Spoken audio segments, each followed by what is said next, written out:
we're going to go through a Dave Ramsey video because he didn't talk about the State of the Union because frankly he's a conservative and he doesn't like Biden.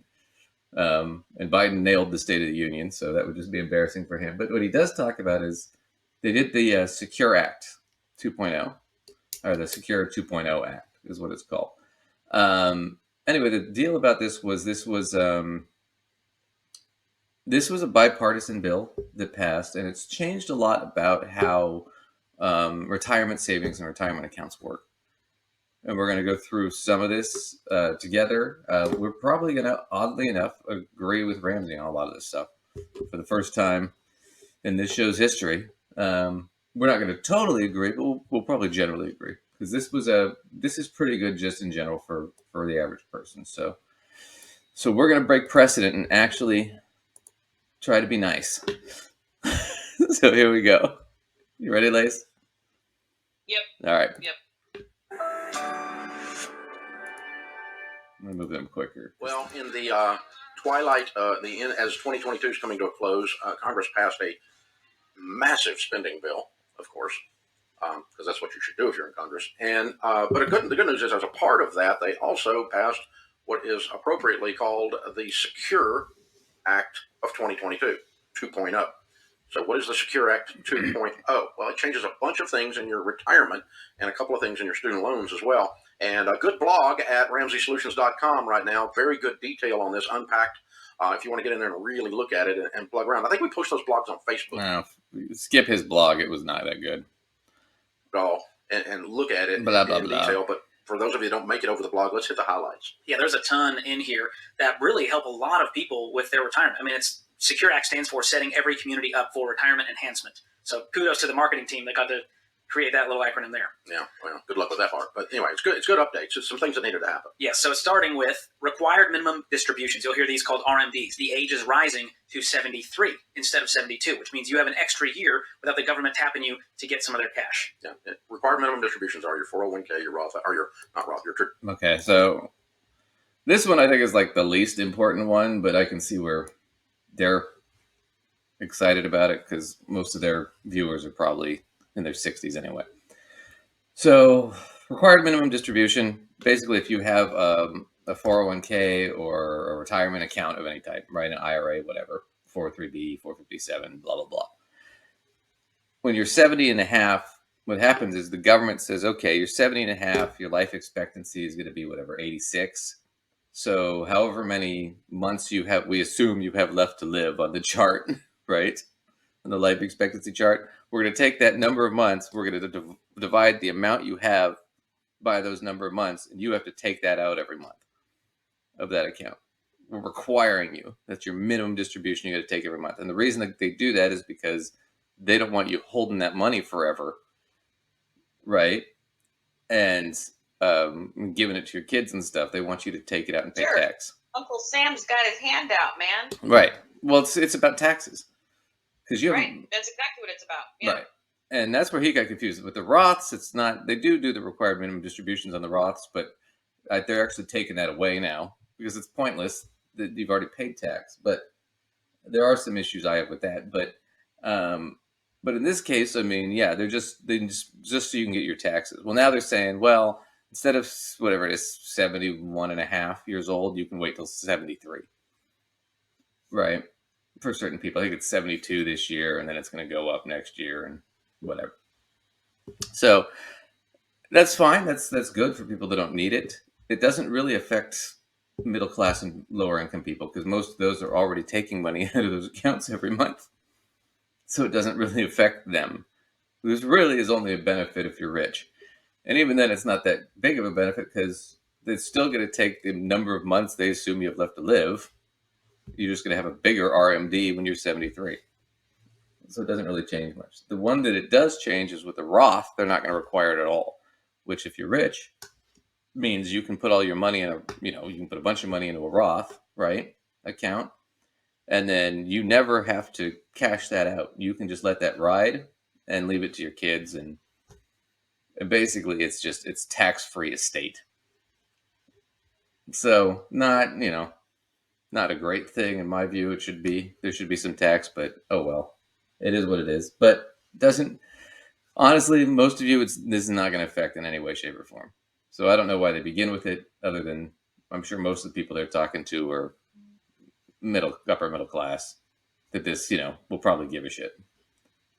But for the vast majority of people, this isn't going to make a difference. You're never going to notice this. Anything else you want to add to that, or? Yeah. That was just a weird one to start with. I wouldn't have even have thrown it in the list because I don't even think it's that important. But all right, let's go. Additional IRAs, they require you to start taking money. Yeah. It moves to 73, so you can leave your money alone and not touch it till 73. Now that's good. Next one, no more required minimum distributions from Roth 401ks and Roth 403bs. We just covered that. Yep. Roth. That's great. Next up, smaller penalties for missed required. What? Go ahead. Let's just pause there to clarify. Now, you always could leave your money in a Roth IRA. That in an IRA, you were able to do that. Right. With Roth 401ks, Roth 457s, Roth 403bs, if you had a Roth with an employer-sponsored situation, that was where they still hit you with the required minimum distribution. So that going away across the board is really great because a lot of companies are actually moving toward Roth options there. And, you might not be positioned where you can just let it ride, but I do think it's nice to have options. No, I don't disagree. And you got to remember, too, what the Roth is initially designed for was lower income people, right? The idea is that when you're young, you don't have that much. Because, okay, just to be real simple.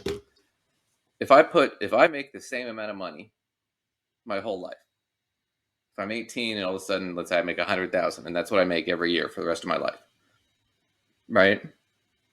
From 18 to 65 or 70, whatever it is.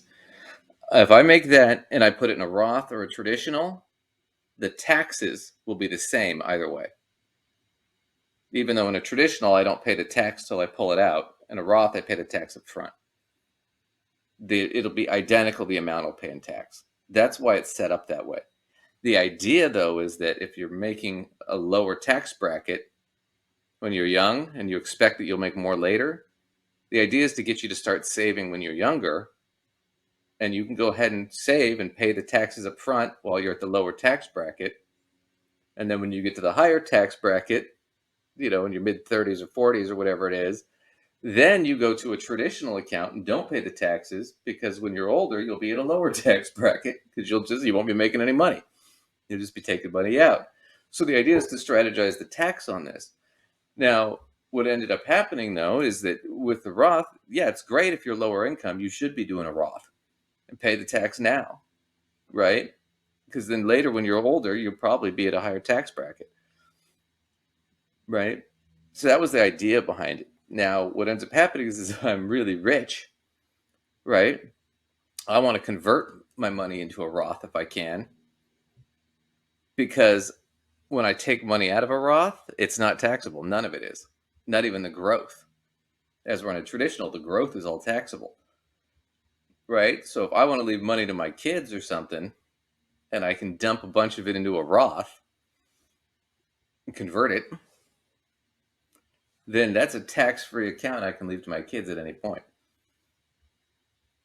where they don't have to take any sort of real distribution. So those are things that, it's a strategy both ways.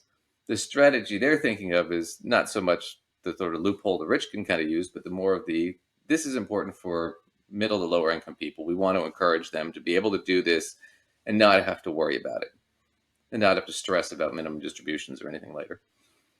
So it's fine. I just don't think it's that big of an issue when you're talking to especially people in their 20s and 30s, because they don't really care about, okay, well, when I'm 70, I can wait an extra year and a half to take the money out. Good.